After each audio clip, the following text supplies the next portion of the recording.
चलिए हम वचन में चलते हैं। इब्रानियों 10 उसकी 1 वचन से हम पढ़ना शुरू करते हैं। क्योंकि व्यवस्था जिसमें आने वाली अच्छी वस्तुओं का प्रतिबिंब है, यानी परछाई है। आने वाली वस्तुओं की परछाई है व्यवस्था के अंदर। व्यवस्था किसके बारे में बात करता है? पुराना नियम। ठीक है, पुराना नियम। पुराने नियम में जितनी भी बातें लिखी है वो आने वाले नए नियम के अंदर यीशु मसीह के बारे में बताती हैं। ठीक है, तो जब भी हम पुराना नियम पढ़े तो हमें ये याद रखना है कि ये पुराना है, ये हम परछाई को देख रहे हैं। ठीक है, हम परछाई को देख रहे हैं जिसमें आने वाली अच्छी वस्तुओं की छाया है, हाँ, पर उनका असली स्वरूप नहीं है। अब आप मेरी परछाई को ये नहीं बोल सकते ये मेरी परछाई है लेकिन ये मैं नहीं हूं। मैं नहीं हूं, मेरी परछाई है। ठीक है, तो आगे लिखा, इसलिए उन एक ही प्रकार के बलिदानों के द्वारा जो प्रतिवर्ष अचूक चढ़ाए जाते हैं, यानी बैलों का, बकरे का, कबूतर का, बैलों का, बकरे का, यानी कि जानवरों की बलि बार बार चढ़ाई जाती थी पुराने नियम में पापों को क्षमा करने के लिए। एक पापी व्यक्ति एक भेड़ को लाता था, वो भेड़ के ऊपर अपने हाथ रखता था, याजक प्रार्थना करता था तो भेड़ के सारे जितने भी मासूमियत और उसकी पवित्रता जो होती थी वो सारी धार्मिकता एक पापी इंसान में चली जाती थी, और जो पापी के सारे पाप किए होते थे वो भेड़ में चले जाते थे। तो ये सिंबॉलिक ट्रांसफर था। ठीक है, एक चिन्ह के रूप में अदल बदल होता था पापों का।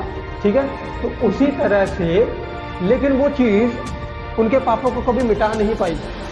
वो पाप करते बार बार बलिदान लाते, पाप करते फिर बलिदान लाते, पाप करते फिर बलिदान लेके आते, ये उनकी हैबिट बन गई थी। इसीलिए परमेश्वर ने अपने बेटे यीशु को भेजा कि वो सभी मानव जाति के पापों के लिए एक ही बार बलिदान करे, अपने पवित्र खून को वो बहा के हर एक जन को एक ही बार में शुद्ध कर दे।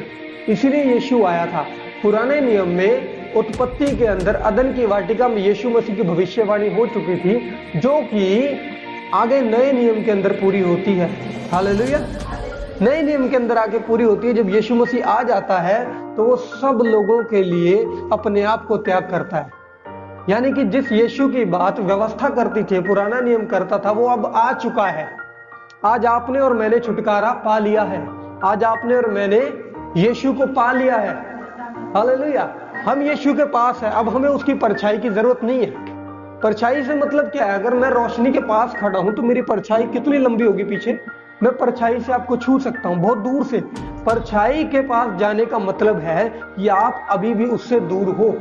लेकिन लोग क्या कर रहे हैं आज के टाइम में? वो व्यवस्था में जाके यीशु की प्रेजेंट टाइम की अस्तित्व को ढूंढ रहे हैं। अभी के समय की बातें व्यवस्था में आपको नहीं मिलेगी, वो नए नियम में मिलेगी। हालेलुया, क्योंकि यीशु आ चुका है। जब तक आप परछाई की ओर देखते रहोगे, आप मेरे असली स्वरूप को नहीं देख सकते, देख पाओगे। मेरी परछाई के अंदर देखते समय आप मेरा आकार देख पाओगे कि मैं कैसा हूं, कि व्यक्ति खड़ा है, लड़की खड़ा, लड़का खड़ा, आप देख सकते हो। ठीक है, लेकिन आप ये नहीं बता पाएंगे कि ये उल्टा खड़ा या सीधा खड़ा है, क्योंकि अगर मैं ऐसे खड़ा हूंगा तब भी परछाई में सीधा दिखेगा, मैं इधर खड़ा हूंगा सामने मुंह करके तब भी परछाई में सीधा दिखेगा। आप नहीं समझ पाओगे व्यवस्था के अंदर कि परमेश्वर का मुंह आपकी तरफ है या पीठ है। हालेलुया। तो नए नियम के अंदर जब यीशु मसीह आते हैं, बिल्कुल सामने खड़े हो जाते हैं, तो अगर आपके सामने मैं खड़ा हूं तो आप मेरी परछाई की ओर देखोगे? क्यों नहीं देखोगे? क्योंकि मैं सामने खड़ा हूं। अब यीशु मसीह हमारे सामने है, यीशु को हमने पा लिया, तो हम परछाई की ओर क्यों देखें पीछे? हालेलुया। अब इसी तरह से पानी का बपतिस्मा एक चिन्ह है यीशु मसीह के प्रकट होने का। हालेलुया। यीशु मसीह के चिन्ह है, यीशु मसीह का चिन्ह है उसके प्रकट होने का पानी का बपतिस्मा। इस वचन को खत्म करते हैं, फिर आगे पढ़ेंगे। यहाँ पे क्या लिखा है? प्रतिवर्ष अचूक वो बलिदान चढ़ाए जाते हैं, पास आने वालों को कभी भी सिद्ध नहीं कर सकते। यानी बैलों और बकरों का खून, वो पुराने नियम की वाचा, जो भी यीशु के पास या परमेश्वर के पास, जो भी परमेश्वर के पास आता है, उस व्यवस्था के अनुसार कभी भी सिद्ध नहीं हो सकता। वो उसके मन के अंदर अभी भी पाप रहेगा, उस मन के अंदर अभी भी गड़बड़ रहेगी, उसके अंदर अभी भी ऐसा भाव रहेगा कि मैं अभी भी पापी हूं। वो सोचेगा अपने कॉन्शियस के अंदर कि मैं अभी भी पापी हूं।